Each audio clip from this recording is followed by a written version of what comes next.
Bom dia a todos e a todas. Hoje daremos início a mais uma live do Ciências Sociais em Diálogo, com a presença do professor Pablo Almada. O tema é Bolsonaro e o negacionismo histórico em 3 atos. O professor Almada é pesquisador do pós-doutorado do Programa de Pós-Graduação em Ciências Sociais, do nosso programa aqui da Unesp e da FCL, é bolsista PNPD da CAPES, é doutor em Democracia no século XXI pela Faculdade de Economia da Universidade de Coimbra, Portugal.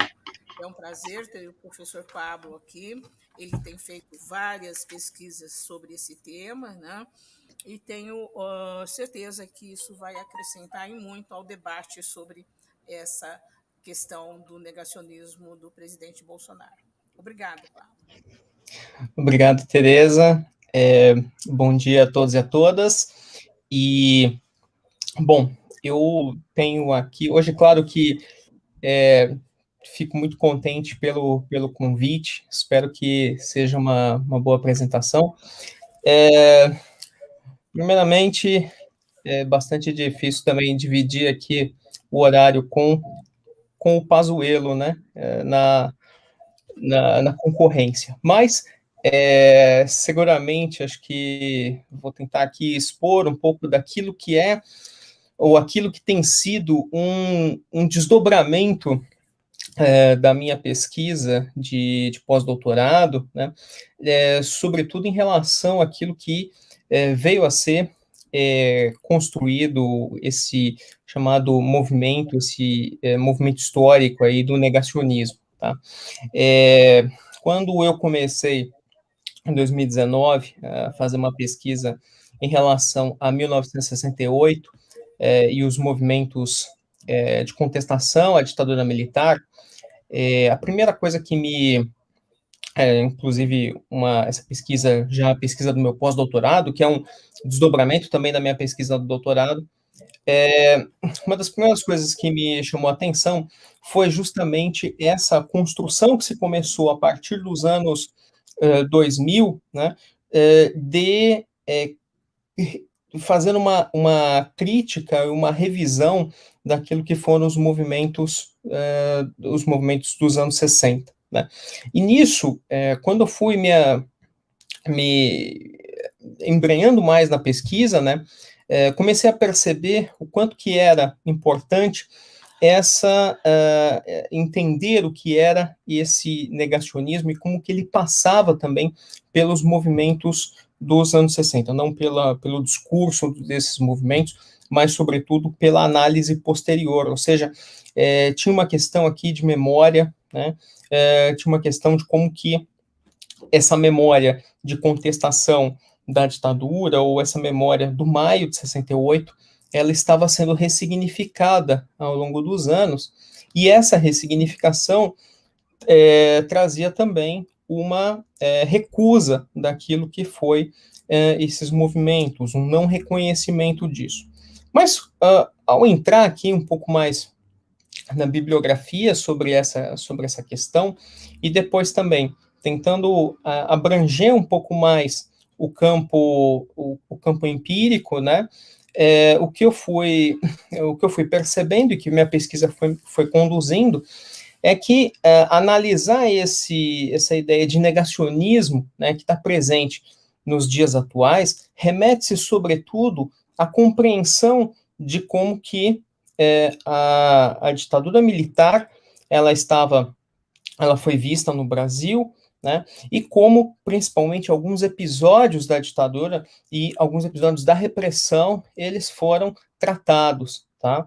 Então, nesse caso, e eu vou tratar um deles, que é o episódio em relação à Comissão Nacional da Verdade, né, mas, claro que há algumas nuances aqui que vão ser melhor que tenho trabalhado, sobretudo alguns artigos, mas esse revisionismo, ou melhor dizendo, esse revisionismo que é transmutado num negacionismo em relação à Comissão da Verdade, ele vai estar muito presente, né, nos discursos do Bolsonaro. E aí eu falo nos discursos que o Bolsonaro faz contra a CNV, os discursos dele ainda quando era deputado federal, tá? Entre 2010 e 2015, e depois no período já no período das eleições, se tem uma certa ausência desse discurso, mas ele tem elementos que vão estar ali muito presentes, tá? E depois, agora retorna em 2019, né, após a eleição do Bolsonaro. Então, nesse caso, a minha análise aqui, acho que vocês estão vendo a tela, tá? Tá vendo, ok. Então, falar do negacionismo, né, tem essa tentativa aqui de se compreender. Quando a gente fala de negacionismo, o que exatamente a gente está falando, né? E nesse caso, o que aparece, né, uma das primeiras relações mais contemporâneas disso, é uma lei francesa chamada Lei Gueissot, de 1990, né, que ela proíbe o racismo, o antissemitismo, a xenofobia, e ela é uma lei de proteção à memória, sobretudo para que aquela memória dos crimes de genocídio e que foram tratados no Tribunal de Nuremberg, eles não sejam deturpados, né? Então, essa é uma concepção mais atual de um debate, né, que começa a ser percebido por historiadores nos anos 80, né? E aí, quando eu falei anteriormente de uma mudança, né, de um revisionismo para um negacionismo, a gente, analisando a bibliografia, também tentando compreender um pouco melhor esse tema, né, e muito nos anos 80, se tinha uma dificuldade de pontuar o que era revisionismo e o que era negacionismo, né? Então, revisionismo, né, quando se começa a trabalhar com essa ideia, claro, é uma atitude histórica, né, uma atitude da pesquisa, da pesquisa histórica, uma atitude da historiografia que, mediante novas fontes, né, vai rever algumas das conclusões que foram tiradas no passado, né? E isso está relacionado, claro, a um segmento metodológico, a um segmento de um debate acadêmico, né, que, digamos assim, ele é reconhecido, né? Então, dentro do campo acadêmico, ou seja, o revisionismo, ele é uma atitude dentro do campo acadêmico. Aquilo que vai ser chamado de negacionismo é uma atitude que, embora muito parecida com aquela atitude do campo acadêmico, ela se diferencia bastante dessa atitude do campo acadêmico. Por quê?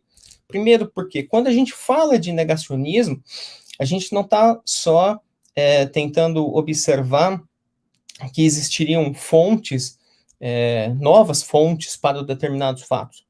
Mas, sobretudo, o negacionismo ele se coloca como um discurso de que diz que existem fontes, diz que a história não é bem assim, né? Fontes desconhecidas que, por conta de um domínio historiográfico que a esquerda tem sobre a academia, né? Essas fontes não foram reveladas, tá?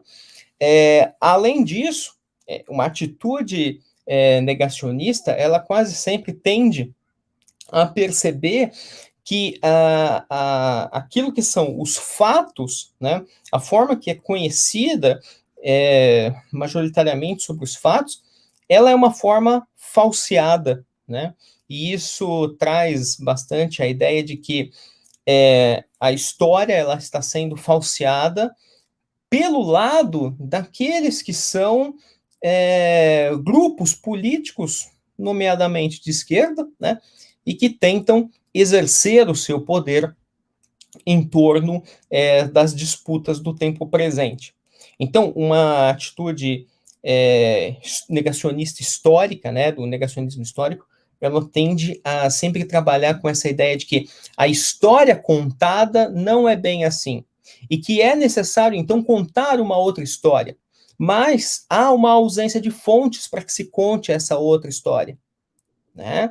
Então, isso indica bastante, né, que a história, claro, ela está em aberto, mas, né, existe aqui uma tentativa de criar ilações, de suposições de fatos que eles não são encontrados, né, nas pesquisas, enfim.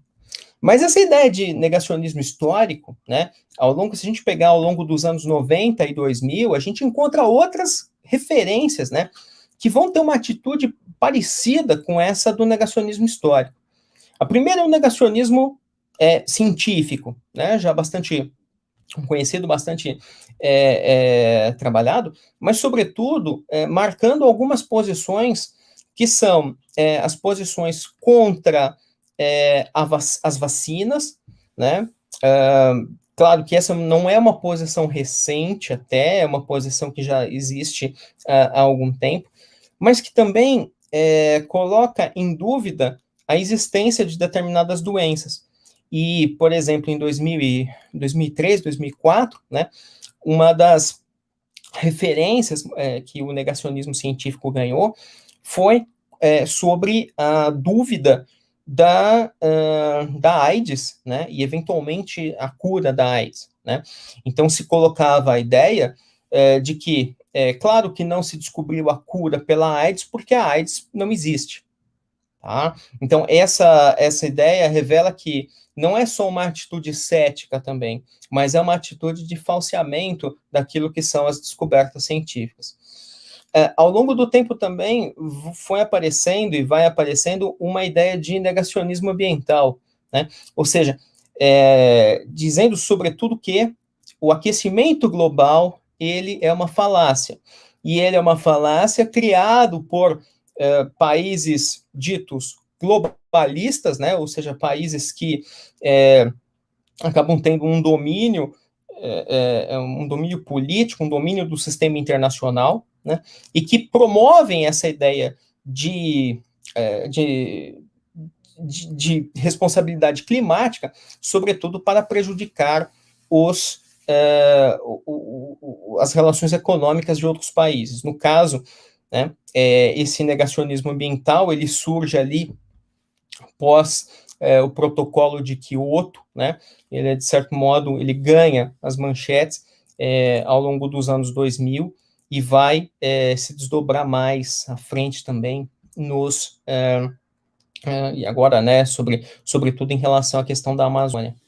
Bom, um outro tipo também, que esse encontro agora mais recentemente, que é a questão do negacionismo racial, né, sobretudo em torno daquelas ideias de que não houve escravidão no Brasil, da ideia de que não há diferença racial no Brasil, né, e que também, sobretudo pensando aqui nos Estados Unidos, né, onde essa ideia também esteve muito presente, sobretudo no ano passado, no ano retrasado, né, mas, claro, no ano passado, por conta dos movimentos do Black Lives Matter, traz aqui a concepção de que o racismo seria uma falsa polêmica na sociedade, mas também não consegue, claro, dentro dessa atitude de relações, não consegue avançar muito em relação a provar porque não existiria racismo dentro da sociedade, tanto brasileira quanto norte-americana.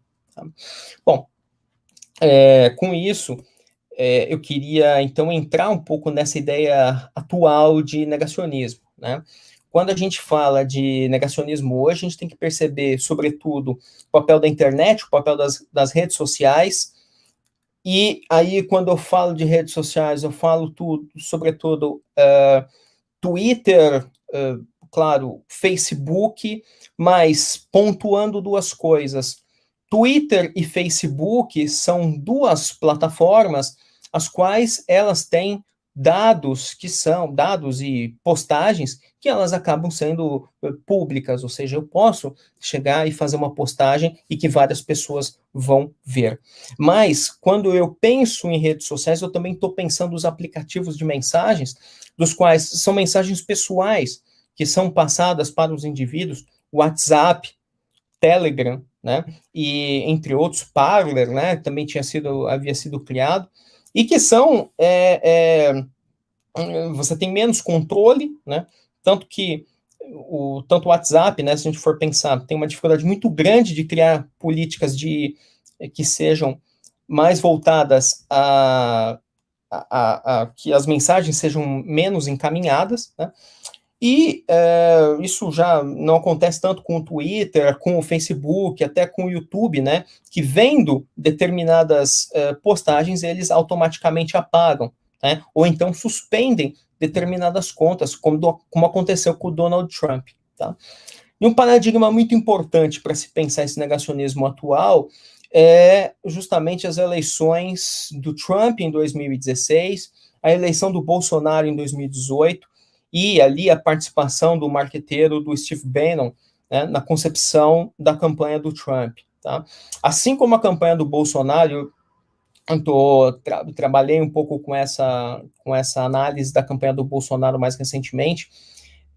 O Bolsonaro ele teve um domínio pleno das redes sociais em 2018, assim como o Trump teve em 2016. E, de certo modo, a presença, esse domínio, né, fez com que, de certo modo, a presença dele nos debates, né, fosse algo irrelevante, porque já tinha sido construído, já houve uma construção do Bolsonaro nas redes sociais. E, sobretudo, uma construção do Bolsonaro no YouTube, com compartilhamento de vídeos, com compartilhamento de mitagens, né, que ele fez, né, ao longo ali do período em que ele era deputado federal, certo? Bom, e nisso, então eu queria entrar aqui naquilo que eu vou chamar do primeiro ato em que o Bolsonaro ele vai se desenvolver, então, como uma figura do negacionismo, que é esse momento com a CNV. Tá? É importante pensar aqui que a Comissão Nacional da Verdade ela foi criada entre 2010 e 2012, né? E a principal questão aqui que a Comissão Nacional da Verdade colocava era justamente apurar aqueles crimes, apurar as graves violações de direitos humanos que o Brasil cometeu durante a ditadura militar. Né? Sobretudo aprofundando um pouco daquilo que eram as recomendações, né, de alguns relatórios que tinham sido emitidos, por exemplo, pela Comissão Interamericana de Direitos Humanos, né, no caso Gomes Lund e a guerrilha do Araguaia, também aprofundando ali aquilo que havia sido já apurado, né, pela Comissão de Mortos e Familiares, tá? E entre outras iniciativas do Estado que haviam avançado em torno da questão de uma justiça de transição, mas que ainda não vinham consolidado efetivamente aquilo que era a justiça de transição. Nesse caso, então, o que eu fiz? Eu fiz uma pesquisa em que eu peguei todos os discursos do Bolsonaro entre 2010 e 2015, que mencionavam a Comissão Nacional da Verdade, e eu codifiquei esses discursos, encontrei ali 245 codificações, divididas entre 4 temas e 27 subtemas. Tá? Eu utilizei um método, né, que seria da Grounded Theory, ou seja, uma teoria embasada nos fatos. Então, eu tentei criar essas codificações para que os dados me dessem o direcionamento de como que o negacionismo, como que o Bolsonaro, ele conduzia, ele via a CNV. E nesse caso, eu encontrei digamos assim, uma situação muito interessante, né? Aqui vai ter uma divisão aqui por cores, né? Cada uma das cores se refere a uma das categorias, né? Tem uma categoria aqui principal, que é a da CNV, que é essa que está marcada aqui em azul clarinho, tá? Depois, uma outra categoria, que é essa que está marcada em azul, que são das Forças Armadas, da ditadura militar de 1964. Uma que está marcada em vermelho, que é a da esquerda, e todas as referências à esquerda. E outra que está marcada em laranja, que seria a relação dos crimes cometidos na ditadura militar.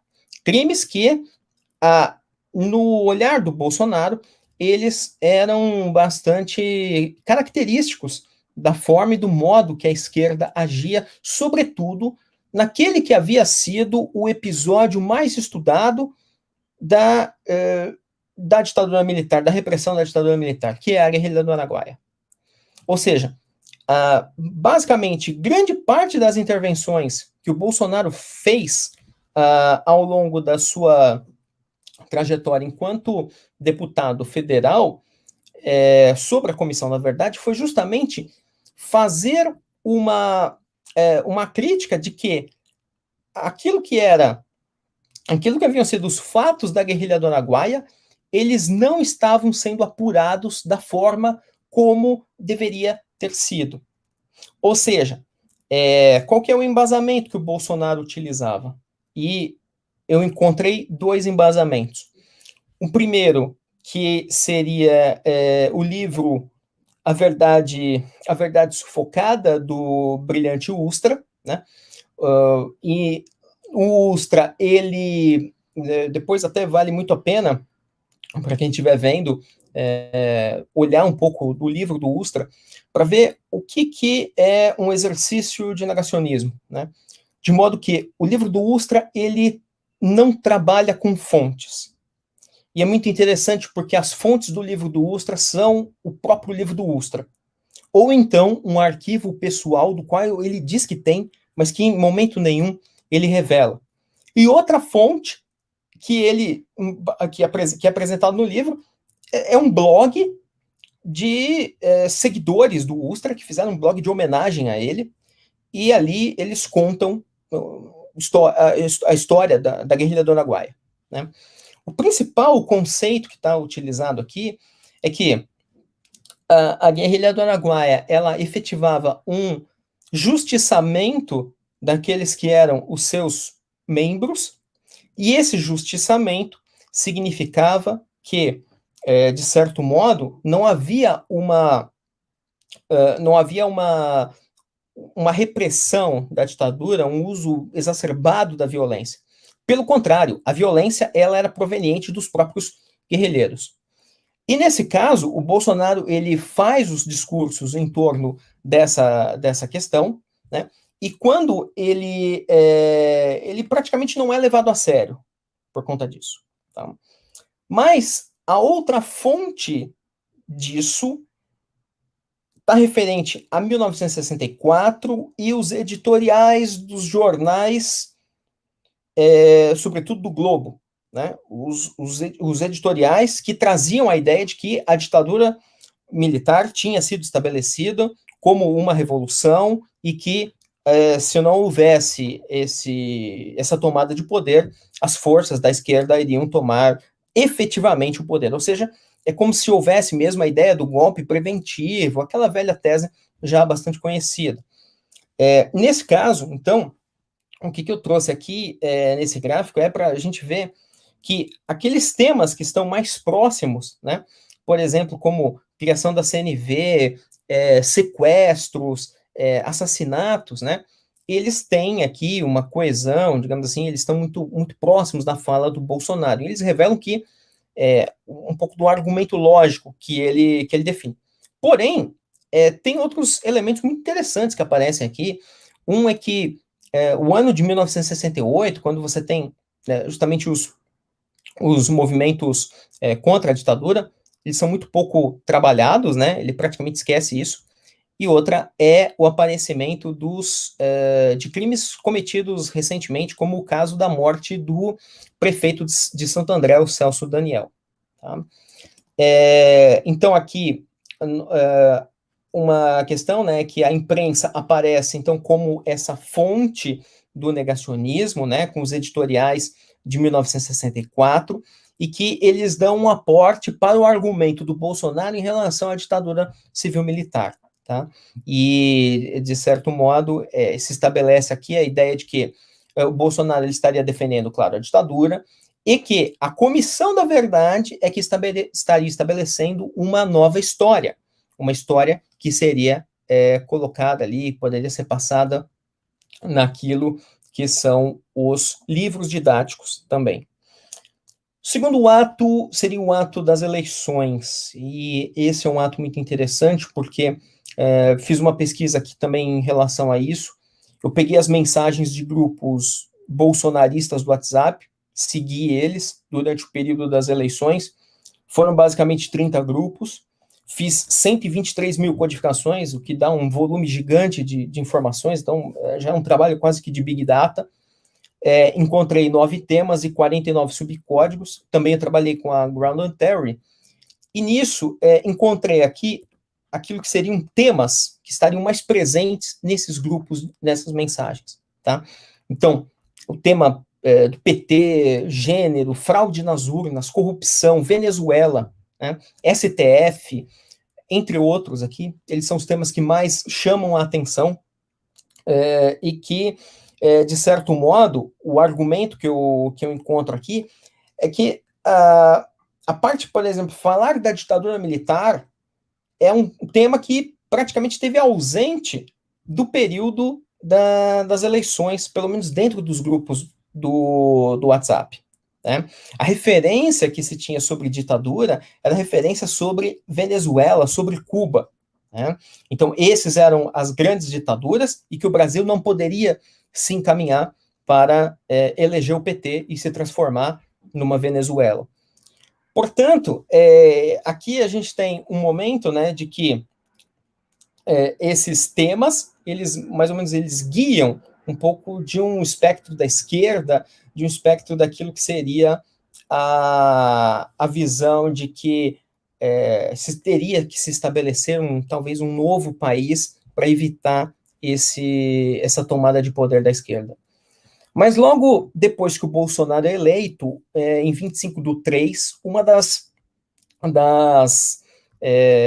das declarações do porta-voz, o general Rego Barros, ele falou que ele foi indagado por um repórter, né, sobre como é que o Bolsonaro pretenderia tratar o assunto do 31 de março, né, e ele disse que o presidente solicitou que fossem feitas comemorações devidas desse período.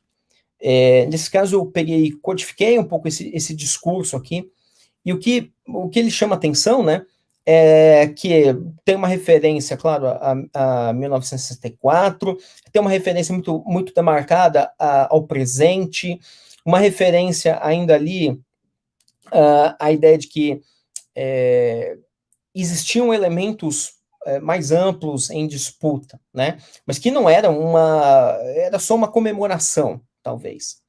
E isso já é um momento de pós-eleição e que começa a dar tom para aquilo que seria esse terceiro ato, que é o ato que eu vou chamar de um novo Brasil.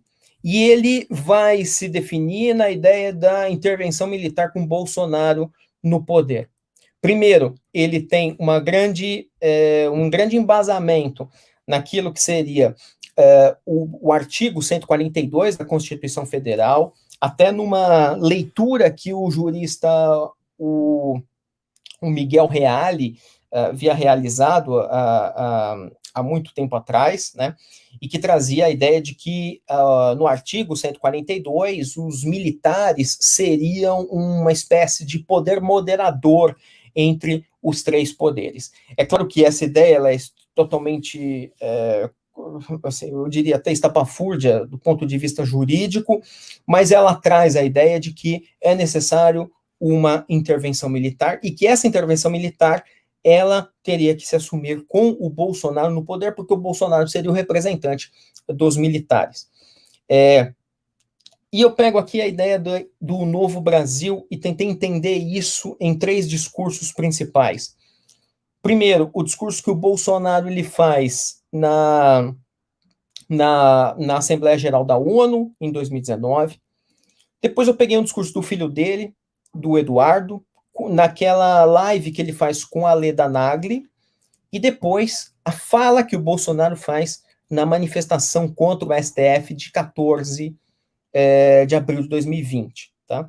Nessa primeira do Novo Brasil, surge a ideia, surge aqui então essa ideia do Novo Brasil, né, o Brasil se apresentando para fora, né, sobretudo aqui ponderando dois temas que são interessantes.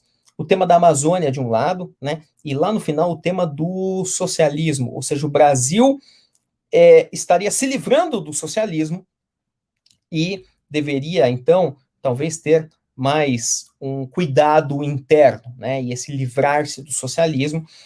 A primeira parte do discurso é muito interessante porque ele mostra, né, que no argumento do Bolsonaro, que o Brasil ele já estaria quase, o Brasil ele é um país que estava à beira do socialismo em 2018 e que, trazendo um pouco do discurso salvacionista, foi democraticamente eleito Bolsonaro para salvar o Brasil desse socialismo pautado na corrupção.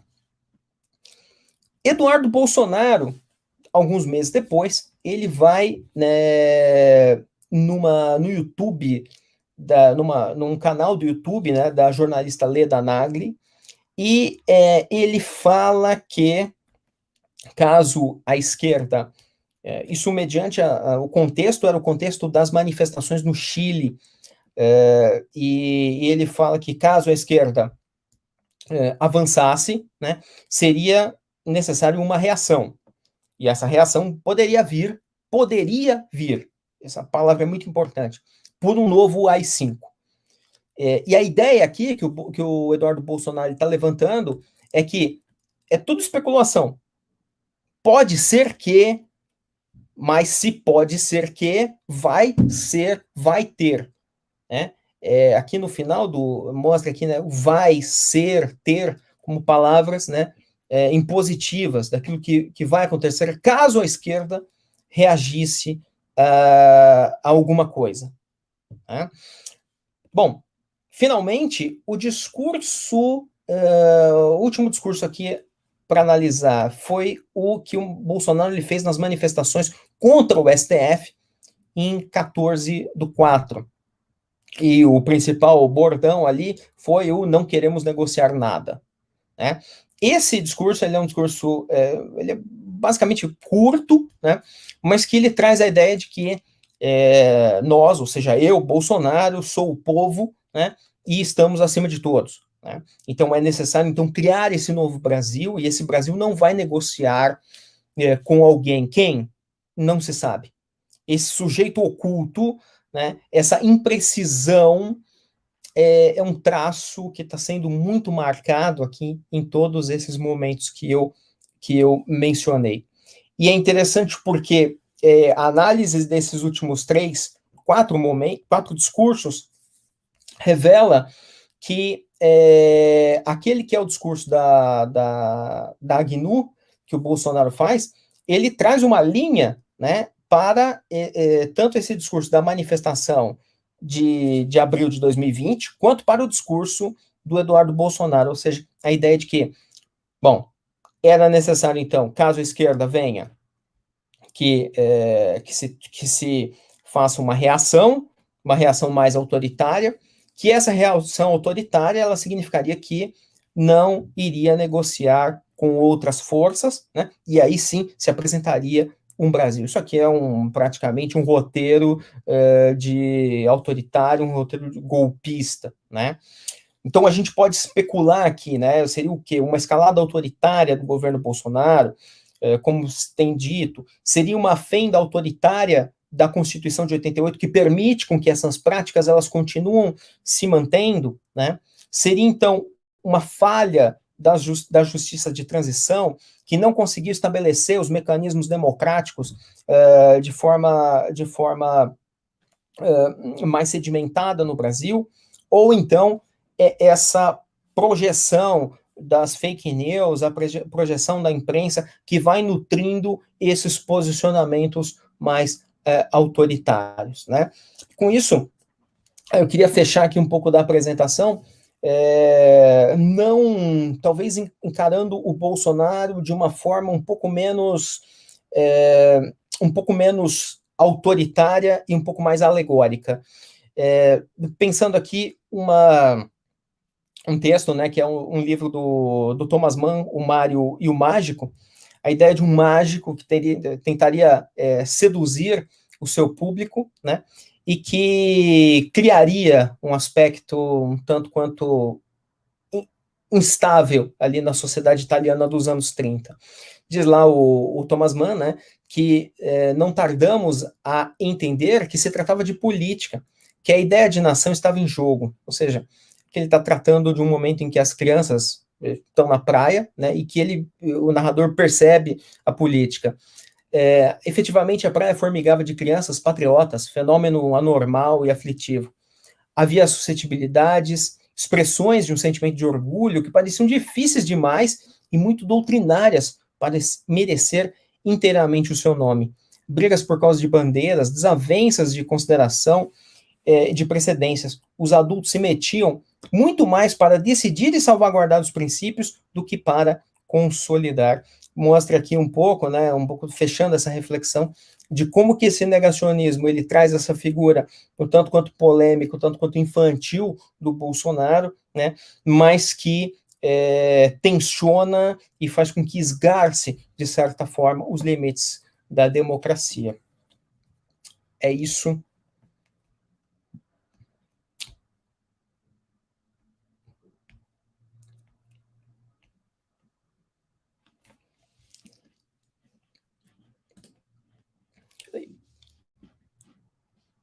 Acho que está sem áudio, Tereza. Muito obrigado, Pablo. Excelente exposição. Sua pesquisa é esclarecedora de muitos pontos importantes sobre a questão do negacionismo, que tem sido falado e refalado, e às vezes não muito esclarecido para o público em geral, né? Acho que essa diferença que você trata entre o negacionismo e o revisionismo, e as várias formas de definir o revisionismo, o negacionismo, né? Você faz histórico, científico, ambiental e racial, acho bastante interessante. Não sei se cabe, mas talvez pensar numa coisa sanitária, né? Um revisionismo, toda essa discussão sobre vacina, não vacina, remédios, não remédios, enfim, tudo isso que foi provocado pela pandemia que nós vivemos hoje, né? Então, achei muito interessante isso. Tenho uma pergunta, assim, porque você coloca ali no começo o papel do um pouquinho só, do Steve Bannon, né?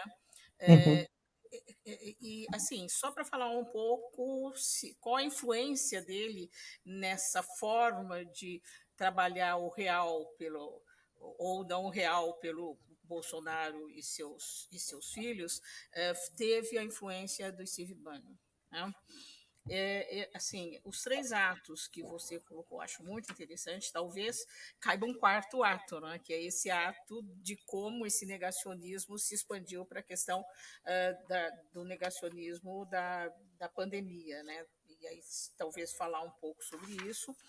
A pesquisa que você fez, né, no Facebook e nos grupos do WhatsApp, no Twitter, nos grupos do WhatsApp, contar um pouquinho qual a metodologia que você usou. Acho que seria bom para os alunos que trabalham com isso, mas que não têm uma metodologia muito específica ou não conhecem essa metodologia, né?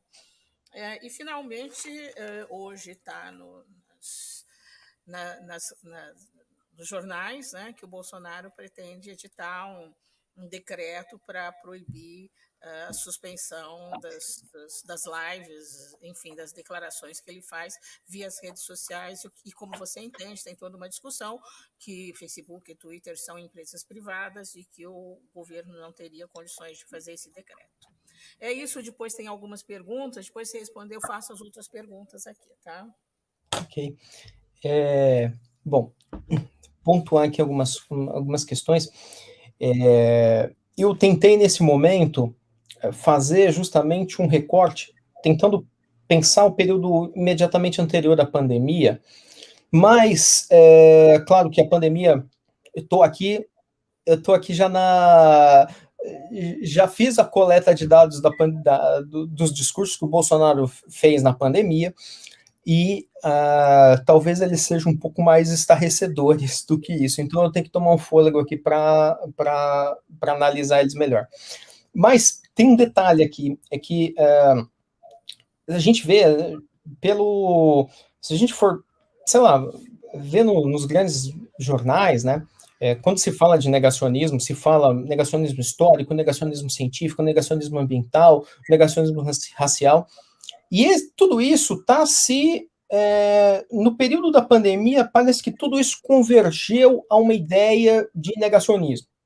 Ou seja, todas essas especificidades, essas tipologias que são as tipologias que a gente conhece, elas praticamente convergeram dentro desse negacionismo mais amplo, que é o negacionismo da pandemia. O que acontece aqui, que talvez seja um pouco difícil da gente conseguir perceber, pontuar especificamente, é que esse negacionismo da pandemia, ele não é só a projeção, por exemplo, de dizer que a pandemia seria só uma gripezinha ou tratamento alternativo com cloroquina. Ele traz uma ideia de que toda a ciência, ela não de nada vale até então. Ela traz a ideia de que tudo aquilo que seria expressões democráticas da sociedade, isso também são expressões de autoritárias, invertendo a lógica, né? Então, com certeza, aqui a gente vai entrar num caminho um pouco mais complicado, e também claro, um caminho aqui a se perceber de grande importância. Você vai trabalhar com as redes sociais, é isso? Ou você vai trabalhar com os discursos? Então, eu tenho trabalhado com os dois. Por quê? Porque um é complementar com o outro. Então, eu montei aqui em casa um bunker de tentar tanto ter as informações das redes sociais, e aí eu comecei colher essas informações em 2018 com o WhatsApp. Mas o WhatsApp, ele tem um problema que é o seguinte, são mensagens privadas. Então eu preciso seguir os grupos. Recentemente já desde 2018 eu sigo o Telegram, e eu comecei a seguir grupos no Telegram que são canais. E esses canais, eles têm as mesmas mensagens que depois são passadas nos grupos do Facebook ou do WhatsApp. E aí que é interessante, porque a gente consegue acessar o histórico de todas essas mensagens, são públicas, né? São os canais do Telegram são públicos. Bom, como é que eu faço metodologicamente aqui? E aí já respondendo, se permitam responder uma pergunta da Ana Lúcia sobre a questão da metodologia, né? Então, o que eu estou usando, o que é a Grounded Theory? Na verdade, ela é um método, digamos assim, indutivo, de tentar, a partir dos dados, oferecer um termo conceitual. Então, quando eu faço, eu vou lá, eu codifico as mensagens, pego um determinado período de tempo, eu codifico essas mensagens, e vou fazendo anotações em relação ao que elas querem dizer.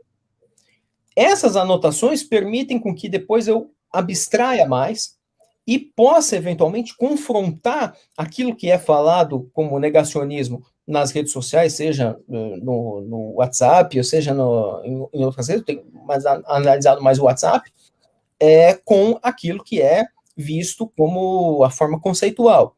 E o que acontece é que, nessa comparação, tudo aquilo que é do WhatsApp, ele é uma história à parte. O Telegram é uma história à parte. Mas tem uma dificuldade muito grande para traduzir essa história à parte para a história, para os meios de comunicação, por exemplo. Quando começou a CPI das fake news, isso ficou muito claro. Eu tentei várias vezes contato com jornalistas para passar o meu material para eles e dizer assim, olha, o que vocês estão falando, que existia toda uma estrutura de mensagens, etc., etc., pode até ser, mas tem coisas muito mais difíceis de se analisar. Por quê? Porque o que é uma fake news? Né? E eu tinha fake news que eu gosto bastante, que era da eleição de 2018, que era uma fake news sobre o Lewandowski. E ela trazia a foto daqueles que foram libertados pela ditadura, os anistiados de 70, né? E na frente do avião. E ali, um deles, que era um rapaz de óculos, não lembro agora quem que era, e dizia fake news que esse era o Lewandowski. E que o Lewandowski ele tinha sido feito, ele era parte de um grupo guerrilheiro dos anos 60, e que ele havia sido preso por conta disso, e que ele representava, então, ele agora sendo do STF, ele representava toda essa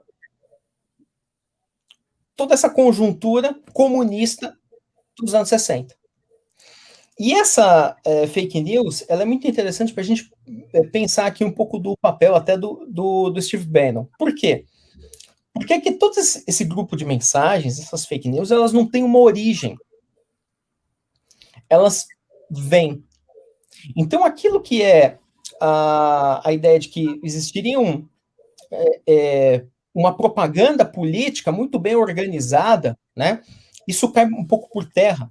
E justamente o Bannon, ele tinha isso em vista em 2016, quando ele constrói a campanha do Trump, que era não fazer com que tudo aquilo que era a propaganda do Trump, ela fosse representada como uma propaganda de marketing político.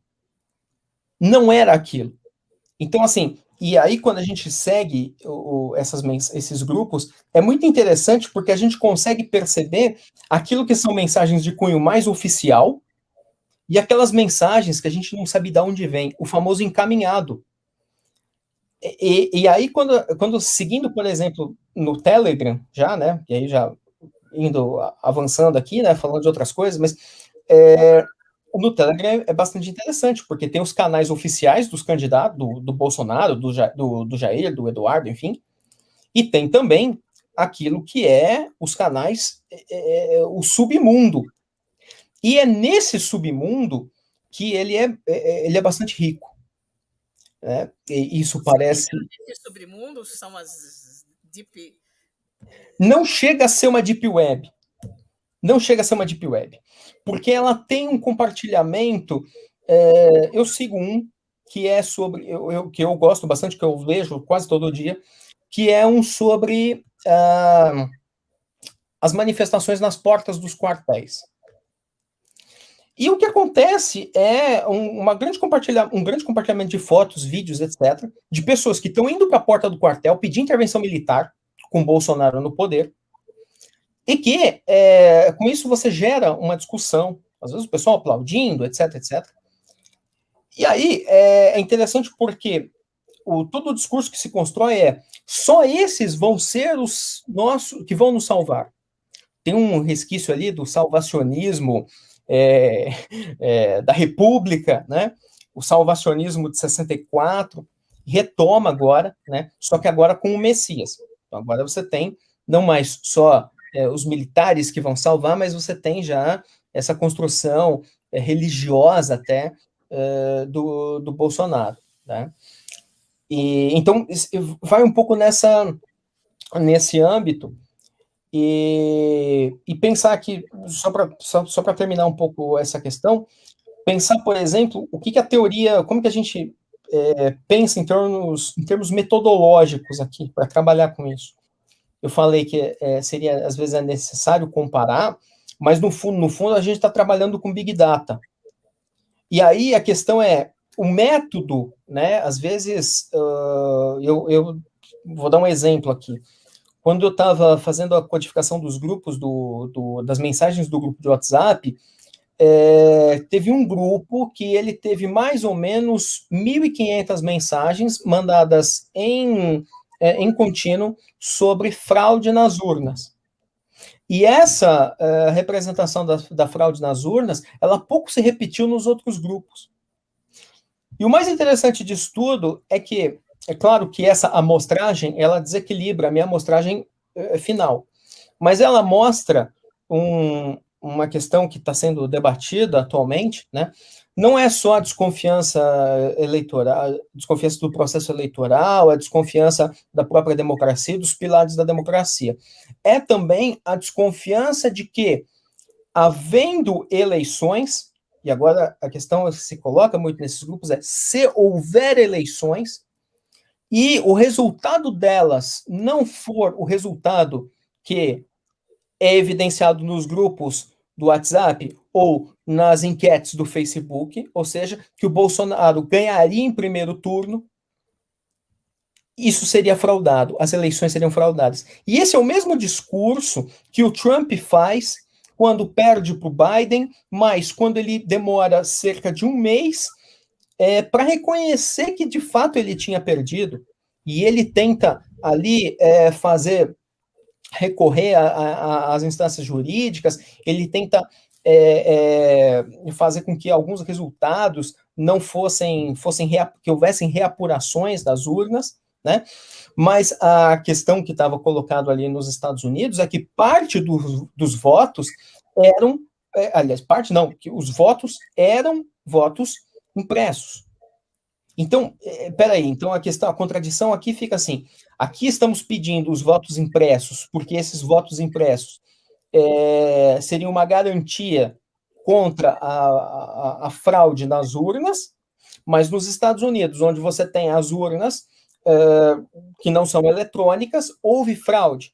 Mas essa contradição, ela não consegue ser percebida de forma clara. Por quê? Porque justamente o bombardeio de informações de um lado para o outro, né? E aí uma disputa muito interessante de território dentro desses grupos, dentro do próprio sentido, né, do que fraude nas urnas ganha, conduz a determinadas conclusões. E a principal conclusão que eu tenho visto até então é que, bom, olha, me parece que se o Bolsonaro não ganhar, assim como o Trump já projetou, se o Bolsonaro não ganhar, é porque teve fraude. Porque, justamente, nas enquetes dos grupos, o Bolsonaro ganhava com 99% de votos. Tem uma pergunta aqui, uma colocação acho que da Ana você já respondeu, né? Acho que de alguma forma você já respondeu a questão da Ana. A Renata, que é outra colega nossa da antropologia, que também está participando. Então, parabéns, Pablo, pela excelente exposição. Considerando que há uma atuação bolsonarista, negacionista e de uma ultradireita articulada internacionalmente, também na Deep Web, é possível pensar em uma atuação política contrária neste âmbito? E aí eu poderia acrescentar, tem vários cumprimentos, tem muita gente assistindo, mas eu gostaria de acrescentar duas coisas, ou pelo menos uma definição do que você considera o que é fake news. Uhum. Qual definição você trabalha a questão da fake news? E a ideia do salvacionismo, porque essa é uma ideia que está voltando muito para as eleições de 2022, né? A ideia de que se o embate for entre Bolsonaro e Lula, seriam dois salvacionistas ou dois personalistas, a eleição seria muito mais personalista do que com pragmatismo partidário. Uhum. Então, aqui, eu acho que tentar aqui responder um pouco dessa pergunta da Renata. Olha, o que me parece é que conforme mudou o sentido a internet muda, e essa mudança, que é uma mudança que aquele aspecto um pouco anárquico, aquele aspecto de liberdade que se tinha na internet dos anos 90, ele vai sendo cada vez mais, ele está cada vez mais restrito, e sobretudo por conta desse domínio, né, que as grandes plataformas, Google, Facebook, né, elas vão passar a ter da internet. E outra coisa, algumas pesquisas já têm revelado que grande parte do conteúdo de notícias que ele é passado na internet, ele é dos grandes conglomerados midiáticos. Ou seja, o que eu mais vejo na minha timeline do Facebook quando eu acesso, ou nos grupos, é o compartilhamento do G1, compartilhamento do UOL, Há, porém, o que merece ser estudado e que a gente tem já instrumentos tecnológicos para fazer isso, que é tentar perceber o quanto que houve, sobretudo pelo YouTube, de uma projeção de canais de apoiadores do Bolsonaro ou de canais conspiracionistas, canais olavistas, que criaram, né? Não é só um canal de uma live de uma pessoa, mas é um canal que vai criando como se fosse um instrumento de jornal alternativo. Esses canais, eles são muito, muito importantes, porque na maioria dos grupos identificados como negacionistas, ou de fake news, ou bolsonaristas, são esses os instrumentos massivos de reprodução. E o que são esses canais? E aí entra uma das possíveis definições de fake news. Quando você entra num jornal, eu não vou citar o nome dele, mas que o nome dele é igual ao nome de um outro jornal, o símbolo é igual, a letra é igual, tem alguma coisa errada. Então, por exemplo, enfim, é interessante porque ele copia a estética e reproduz um conteúdo de crítica àquele conteúdo que é o conteúdo do jornal que é copiado. Essa é uma definição. E isso é muito visível quando a gente começa a entrar nesses sites. A outra coisa é que esses jornais, né, eles têm, às vezes, eles começam a dizer alguma coisa, eles começam a fazer aquela narrativa descritiva, e depois eles mudam para uma narrativa pessoal. Então, o STF, que deveria ir para a cadeia, faz assim, assim, assado. Então, ele começa descrevendo qual que foi o que o STF julgou, e depois já emite um juízo de valor. E nisso é interessante porque você não dá os elementos da notícia. Quando você abre uma notícia num grande portal, a notícia é gigante. Ali é uma coisa assim resumida. E ela é tão resumida que você não tem nada, mas isso é bom para compartilhar. E isso traz uma outra ideia da fake news, que é uma informação concisa, rápida, fácil de passar de um lado para o outro. 140 caracteres, pronto, resolve. A outra definição de fake news que a gente pode ver é nos posts oficiais. E aí, convido a vocês a também seguir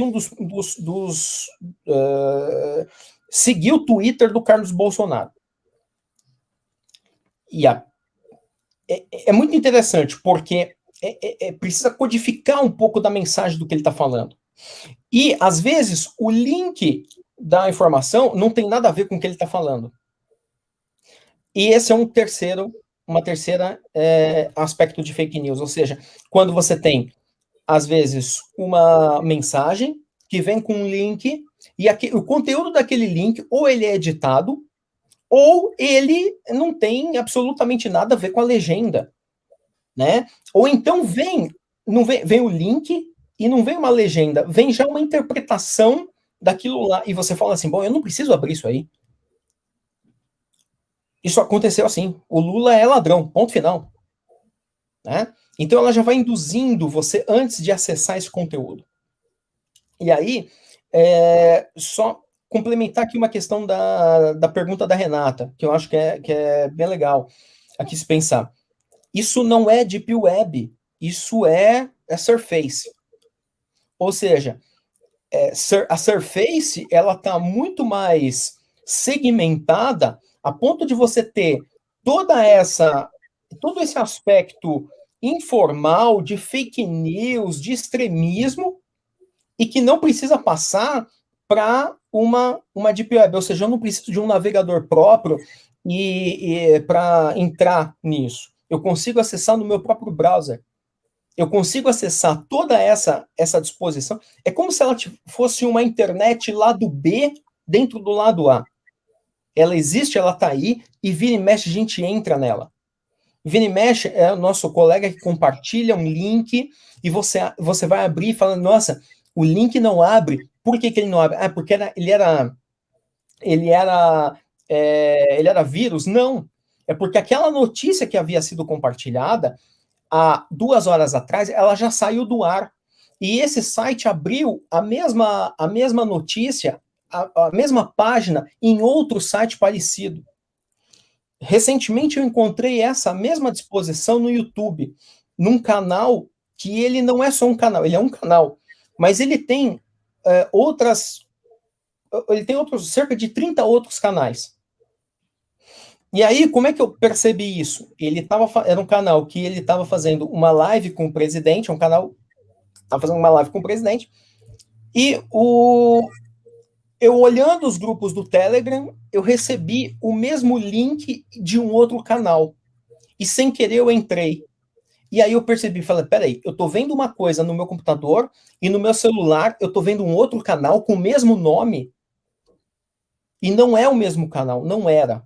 Então o que acontece? Você cria uma estrutura tão grande, tão grande, tão grande, que essa estrutura, a gente tem uma imensa dificuldade de dizer, isso aqui, a fonte é essa. A gente sabe para onde chega, e chega para muita gente, mas a gente não consegue identificar essa fonte. E isso traz esse aspecto até histórico do negacionismo, ou seja, você diz que tem uma fonte, mas você não sabe onde que foi encontrada essa fonte. Ela é uma fonte que ela pode ser essa, pode ser aquela outra. Para você é uma, para mim é outra, né? E isso, claro, você cria-se um pouco dessa ideia de que o próprio compartilhamento de links, a codificação dos links permite isso, né? E da mesma forma, quando a gente entra, no caso mais fácil, de entrar nas comunidades ou nos grupos de apoiadores do Bolsonaro no Facebook. Porque você vai ter lá no Facebook, vai ter apoiadores 1, apoiadores 2, apoiadores do Jair 1, apoiadores do Bolsonaro 2. E aí, quando você começa a olhar as fotos, você fala assim, peraí, todo mundo aqui tem a cara da bandeira do Brasil? Eu não sei se eticamente eu posso falar isso aqui, mas enfim, se vier alguém me prender, é importante. Há tempos atrás eu comecei a ver isso, né? E comecei a pedir solicitações. E é interessante porque, conforme eu pedia uma solicitação, vinham 5 ou 6 outros perfis pedindo solicitação para mim.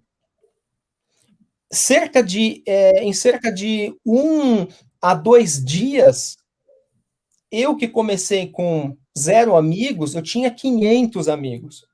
E eu pedi solicitação de cerca de mais ou menos 50. E todo mundo foi entrando. Ou seja, isso é robôs que estão no WhatsApp. No WhatsApp não, no Facebook. E esses robôs do Facebook, eles vão projetando mensagens, eles que são perfis fakes, né? E vão criando essa grande gama. Há tempos atrás, uma reportagem da BBC falava que grande parte dos seguidores do Bolsonaro no Facebook eram fakes, né? Ou seja, e isso você consegue hoje programar efetivamente isso. Você cria um robô e esse robô, ele não só responde mensagens no Messenger, mas ele também pode efetivamente adicionar amigos, pedir, compartilhar notícias, etc. E isso é rede social, isso é a internet do nosso dia a dia. Muito bem, muito obrigada. Foi ótimo, a gente ficaria conversando aqui muito tempo, mas o nosso tempo está se esgotando. Eu agradeço, né, a sua participação, acho que foi muito interessante, muito elucidativa dessas questões, né, com as quais nós estamos trabalhando hoje, que é a questão do negacionismo, especialmente, né. eu queria convidar os participantes desta live, né, os que estão nos assistindo no YouTube, para a próxima live, na quinta-feira que vem, e que é essa live ela é feita em colaboração com o Programa de Ciências Sociais, Programa de Pós-Graduação em Ciências Sociais e do Departamento de Ciências Sociais da Faculdade de Ciências e Letras de Araraquara, da Unesp. Muito obrigado, Pablo. Você quer fazer alguma consideração antes? Só mesmo agradecer a oportunidade de estar aqui, apresentar essa tanta coisa, né? Mas foi muito enriquecedor e depois eu fico à disposição também, se os participantes também quiserem mandar mensagens, enfim, deixo aqui minha abertura para isso também. Fiquem à vontade. No Obrigado YouTube pela você atenção. pode ver isso, tá? Se eles, as mensagens que eles mandaram. Tem muita Maravilha. gente se cumprimentando, inclusive. Muito obrigado, Paulo. Pablo. Obrigado.